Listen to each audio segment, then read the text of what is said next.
O julgamento do ex-presidente Jair Bolsonaro teve momentos de tensão, realmente, entre os ministros do Supremo. Em uma sessão marcada por indiretas, Luiz Fux antecipou que não seguirá o relator Alexandre de Moraes em questões levantadas pelas defesas dos réus. Veja. Declaro aberta a 8ª sessão extraordinária da... Bastaram só alguns minutos da abertura dos trabalhos para a primeira turma do STF expor um clima de tensão.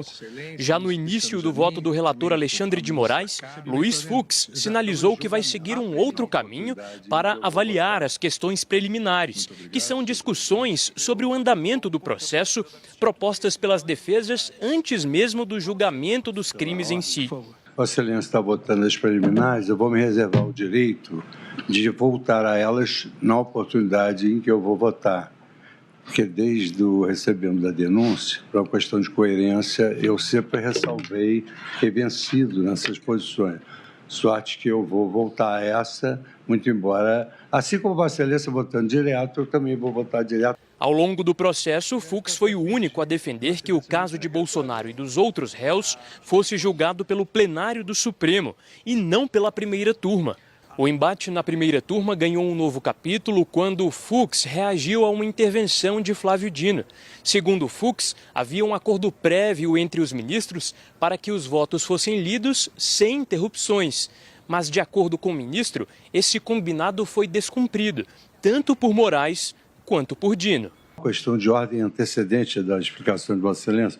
Senhor presidente, conforme nós combinamos naquela sala, aqui do lado, os ministros votariam direto, sem intervenções de outros colegas.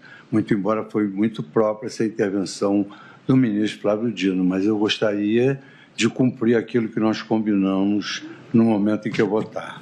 O presidente da turma, ministro Cristiano Zanin, minimizou o embate e disse ter concedido o direito de fala a Dino. Moraes também afirmou que foi a ele que o aparte de Dino foi dirigido. Que nesse caso houve autorização do relator? Não, sim. Presidente, eu concedo a parte normalmente, presidente. Mas eu não vou conceder conforme nós combinamos lá na sala, porque o voto muito extenso, a gente perde o fio da meada, principalmente quando eventualmente a gente apresenta uma certa discordância. Mas essa parte foi pedido a mim, não a Vossa Excelência. Não, eu sei, eu me lembrei do que nós combinamos. E eu tranquilizo, ministro Fux, que eu não pedirei de Vossa Excelência. Pode dormir em paz. No fim da sessão, a defesa do ex-presidente Bolsonaro disse que espera por novas divergências. Nós esperamos sempre uma divergência, né? Eu tenho um roteiro para ser seguido aqui, mas eu tenho uma pergunta para fazer para vocês dois. Vocês acreditam em sanções mais graves do presidente Donald Trump com relação ao Brasil, pela condenação do presidente? A gente está falando já que vai ser condenado, mas provavelmente ele será condenado. Vocês acreditam que ele possa aumentar ou fazer outras sanções? A porta-voz levantou o tom. O que vocês acreditam que possa acontecer com relação a isso? Olha, eu acho que tudo pode acontecer, certo? Uhum. E nós estamos diante de um déspota mundial. Eu acho curioso os Estados Unidos defender liberdade de expressão exatamente com dois grandes condenados por liberdade de expressão nos Estados Unidos, Snowden e Assange, certo? Duas pessoas que foram perseguidas pelo regime americano. Eu acho curioso falar em liberdade de expressão com um país que mantém uma prisão como Guantánamo. No Brasil, ninguém é processado sem direito de defesa. Ninguém é processado sem direito de defesa. Uhum. O que o presidente Trump faz é um gesto é uma palavra que era dos anos 60, dos anos 70, imperialismo, né? Certo? A gente via aqueles cartazes, eu era criança, via baixo imperialismo, eu não vi mais isso, mas está voltando uma atitude imperialista de quem se julga o xerife do mundo. É preciso que os outros países, certo? Tudo isso em razão dos BRICS, não tenho dúvida quanto a essa situação, se unam e se reúnam e parem esse homem. Porque eu não sabia, eu confesso a ignorância a todos aqui, que o presidente dos Estados Unidos tivesse tantos poderes assim. O presidente da República do Brasil tem muito menos do que ele, porque o nosso sistema é muito mais inteligente. Nossos sistemas de freios e contrapesos funcionam muito melhor que o deles. Muito melhor. Nós estamos dando show de democracia para os Estados Unidos. Talvez isso que eles não se conformem. Bruno, por favor. Bom, permita discordar, doutor, em relação ao show de democracia no Brasil, porque não é exatamente isso que acontece na realidade.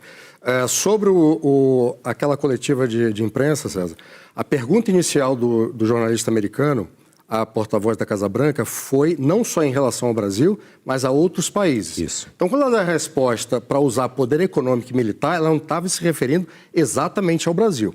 O que vai acontecer em relação ao Brasil, respondendo objetivamente a sua pergunta, provavelmente é um aumento de tarifas ou uma ampliação, se não aumentar a tarifa em si, que já está altíssima, de 50%, aumentar a quantidade de produtos e segmentos afetados. Isso pode acontecer.